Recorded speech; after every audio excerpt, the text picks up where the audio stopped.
Hi everyone, we are attempting to try the new microphone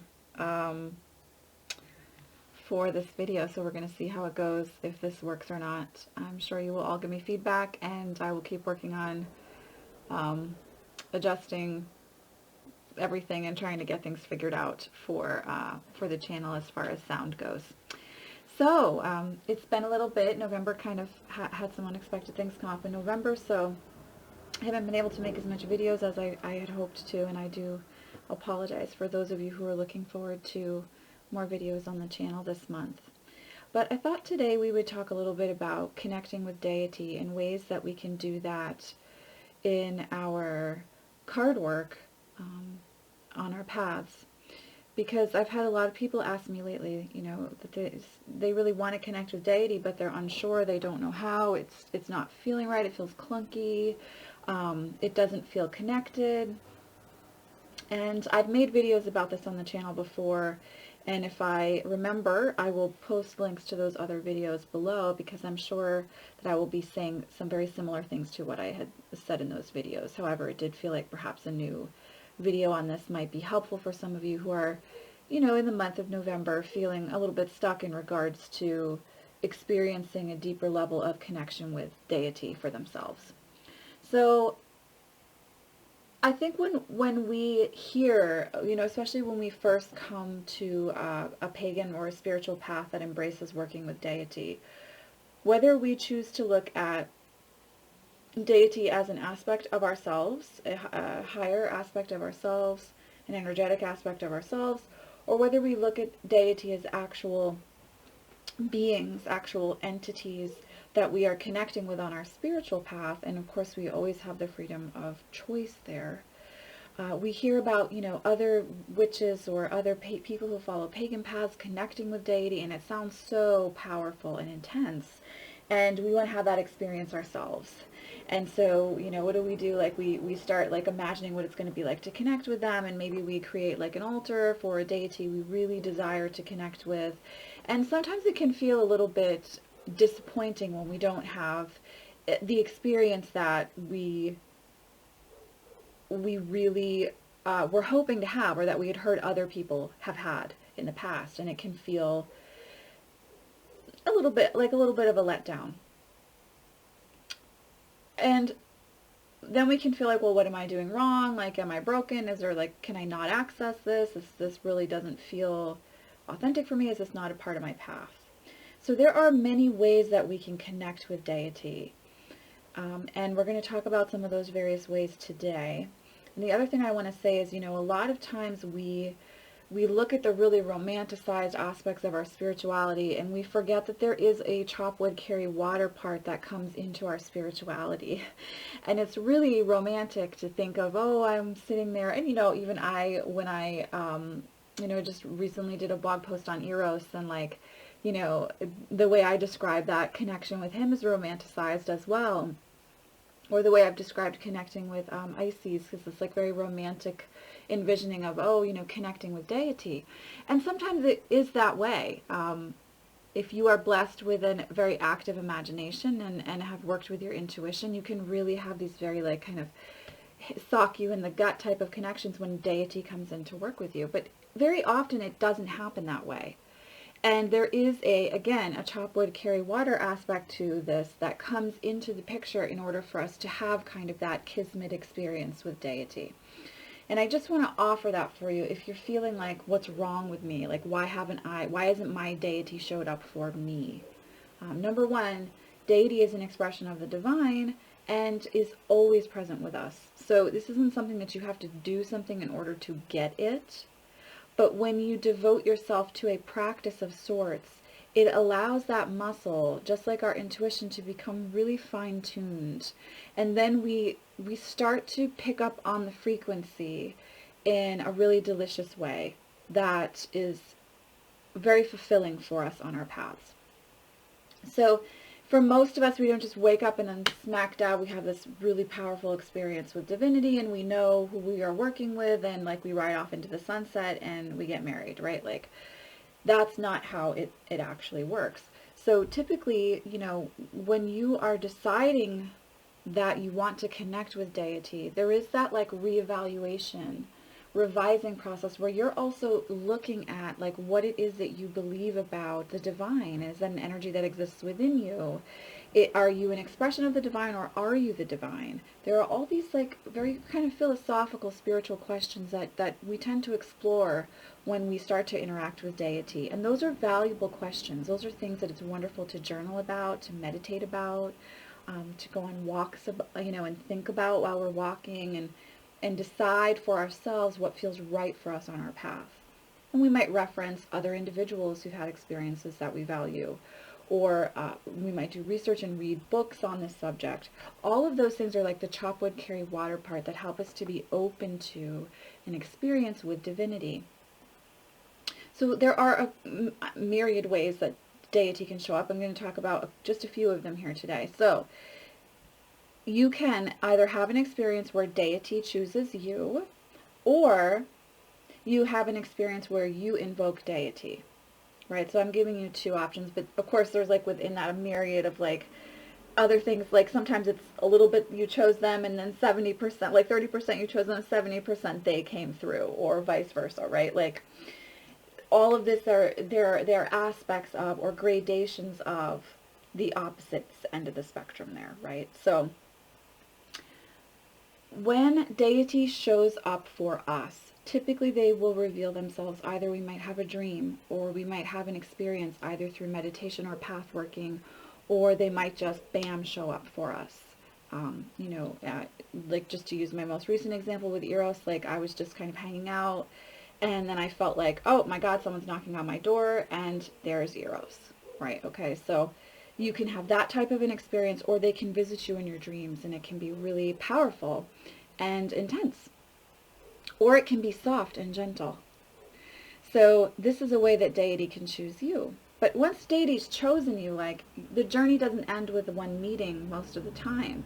So from there, then comes the work of choosing to connect with them regularly, kind of sitting down and having conversation with them, communicating with them, starting to understand where they're coming from, doing your research in the real world, doing the mythological and archetypal research on your deity that's shown up, connecting with them in that way, and then perhaps stepping into the creative side of like creating an altar space for them, or creating artwork that's dedicated to them, or writing about them, doing card work about them.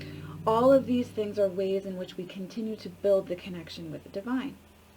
So the other aspect, to go on all the way to the other side of the spectrum, is we invoke the deity. So we say, okay, I'm here on my path. Maybe we're in a new place on our path. Perhaps we've just had like some upheaval or change in our lives, and we say, you know what, I really want to bring in, I'll use the example of Isis. So I'm going to invoke Isis, and I'm going to ask for her presence in my life, and I'm going to connect with her energy, call upon the aspects of herself that will assist me in fully embracing my experience right now. And then we might choose, if we're someone who works with ritual, to step into ritual to invoke Isis, or to have a conversation with Isis in order to invoke her. Typically, we would choose to in some way embrace the invocation process of connecting with deity. Now, we might feel like we invoke and then deity comes to us and we connect, or we might feel that we actually call deity into our body. That's another personal, spiritual, philosophical, ethical thing that you can examine on your own spiritual path for yourself. But those are aspects and ways in which we connect with the deity. So we call the deity in, we initiate communication, we call them into our lives, we do our research, our chop wood, carry water aspect, and we connect with deity. And then we start to experience them in our lives as a very fluid piece of day-to-day life. So when a deity is walking with us, and not just stopping by for a chat, but when they're actually walking with us on our path, there's typically a flow of communication and connection that happens as we move in and out of our days for a certain amount of time with them. So much like if you're dating someone, or you have a best friend, you make time each day, right, to like, you message them a little bit, connect with them. Hey, how are you? How'd you sleep? How are you doing? Right? Like, we give that kind of attention in a human-to-human relationship. Well, the same thing applies in relationship with deity, at least in my experience. We have conversation with them. We prioritize time with them in our schedule. And that means that we have to take a couple minutes. Maybe every morning we just take a couple minutes. It's like, good morning, Isis. Just, feeling your energy, how are you, how am I, where are we, what is our journey together today? That type of connection is going to build a relationship so that outside of, I had a dream about deity, or I invoked deity, or I drew a card about a specific deity, we're actually building a relationship and a connection with deity. This allows us on our spiritual path to feel really supported and guided, and to get more in tune, in alignment with our intuition, and understanding how that very watery realm of the spiritual and the emotional flows inextricably through the physical experience that we're having. So this requires work on our part and effort. And even if we had that beautiful, like, bam, deity, like, socked us in the gut and showed up moment, we still have to do our job in order to continue the connection. Because typically, when we're walking with deity, and especially after you've connected with deity, it becomes very much like a conversation with another person. So I might be hanging out in my day, just doing my own thing, and then I'm like, oh, and there's Odin. Okay, yep, definitely feeling Odin. All right. Cool, like, let's talk now. Let's have a cup of tea and sit down for a minute, and I'm going to talk to you because I can feel you here.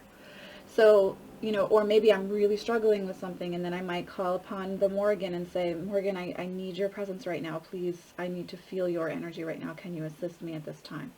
So those type of things are how we continue to build a connection.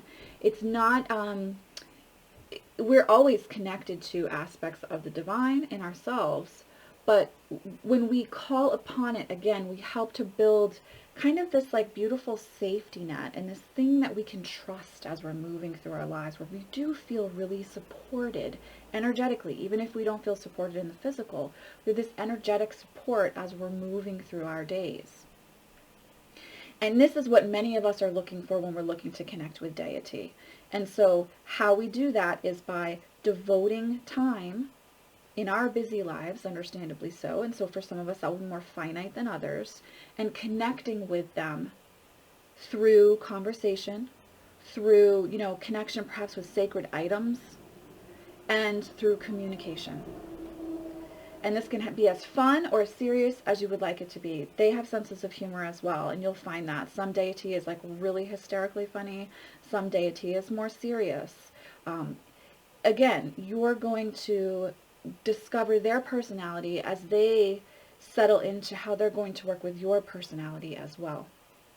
So if you find that you don't have this huge come to Jesus experience in the connection with deity coming into your life, then you can also do something as simple as getting a deck of cards that have goddesses and gods listed on them, and asking who's with you at this time, and then drawing from those decks, trusting that whoever is actually with you is going to show up in those messages, in those cards. And then you go from there. That's where you add your research piece in, create sacred space, do something creative with their energy, and then have conversations with them. Even if it feels like you're crazy, you're using your imagination. The power of our imagination is vastly underestimated here in America, in the States, and it's something that feeds us in many ways. And so playing with this energy of what deity is having to say to us makes a really big difference in our experience of deity, and our experience, therefore, of ourselves as the divine, or aspects of the divine, depending on how you choose to experience that on your spiritual path. But we don't want to kind of sit in on the sidelines and be like, well, I guess someday someone will come along, and I'll know when they come along. It's going to, like, hit me over the head. Much like when we fall in love, and it's not like that lust moment, it's more like all of a sudden you realize this person that you enjoyed hanging out with has become like this part of your life that you don't know what you would do if they weren't in your life, right? It's that type of experience, most often, at least for me, with deity. And so to sit on the sidelines and expect this big show of bravado from the divine, you may be waiting for a while. And also sometimes that takes away the fullness of an experience insofar as because you haven't reached out. And there's something really empowering about being vulnerable and being open enough to say, yes, this is an experience. I wish to have this experience with you, Sekhmet. I wish to understand my sacred rage in a new way. Kalima, Sekhmet. You can pull from whichever pantheon you want for that. But when we are reaching out to have that experience as well and trusting that that's going to be there, that's also a beautiful dance that happens. So when we walk with deity, it's not something that hits us over the head and we do nothing and it's like we're watching a movie. It's actually a walking. It's a path that we engage with. And as we do things, things happen and things change, right? So it's very interactive. And the beauty of that is that as you start to engage with deity, and many of us find that more and more deity come through, then how you connect with each one can become really beautiful and unique. And so, you know, maybe you have a certain experience with, let's say, Papa Legba, and then you have a completely different experience with Santa Marta. And so then you can have that dance, and it's really beautiful. And as long as you are in a state of, you know, alignment and trust, then the experiences don't have to be scary. There's no reason to doubt. This is about trusting the intuition, trusting the path. And how we do that is, again, through this kind of like multi-layered approach of research, study, you know, seeking connection, making time, choosing to communicate, creation, and then walking with them. You know, and it's beautiful because then wherever you go, you're never alone, are you? Like, you might go out to lunch alone, but you know, you have Isis with you. Like, you get to have a delicious conversation while you eat something yummy, right? Like, there's that aspect that's really playful and enjoyable and helps us connect with parts of ourselves that we lose in childhood, or that's kind of in a lot of ways trained out of us. And so we can bring that back into our adult lives and experience a resurgence, a growth, a rebirth in regards to how we, you know, how we are present for ourselves in our experience. And that it doesn't always have to be so serious. But we don't want to be deterred if we're not having the kind of rock and roll thing that we thought we were going to have. You know, for me, I would say there's been one or two deity that I've really had like a rock and roll baller experience with. But the rest, I've had to also show up. And sometimes it's as simple as I drew a card from my Goddesses and Sirens deck and was like, oh my God, Amaterasu's I'm definitely working with her. I didn't even realize it. And this beautiful deck afforded me that opportunity. So it can be that simple. We don't have to wait, right? Sometimes it is good to wait, but we can also bring that energy in, either through invocation or through something as simple as working with a deck of cards. And feeling that connection with deity, with that aspect of source, and how that moves through our lives. And I know for me, because I'm someone who likes to read and research and discover new things and explore, I definitely love the research part of getting to know deity, of kind of going on this adventure of, you know, what's there in the myth? What can we find in the myth to pull forth from this experience? And how does that differ from how I experience the deity personally? What does that message have for me? So it's about getting playful with the energy, and also, you know, being willing to explore experiences that feel perhaps quieter than we might wish them to be when we think about what it would be like to have an experience with deity. So those are some tidbits from me on connecting with deity, especially if you're feeling stuck. I hope this perspective might have helped you, and at the very least, given you some food for thought about what your own personal beliefs are on deity and how you can connect with them on your path. As always, it is so wonderful to connect with you all. I am sending you much love and many blessings. I'll see you in the next video, guys. Bye.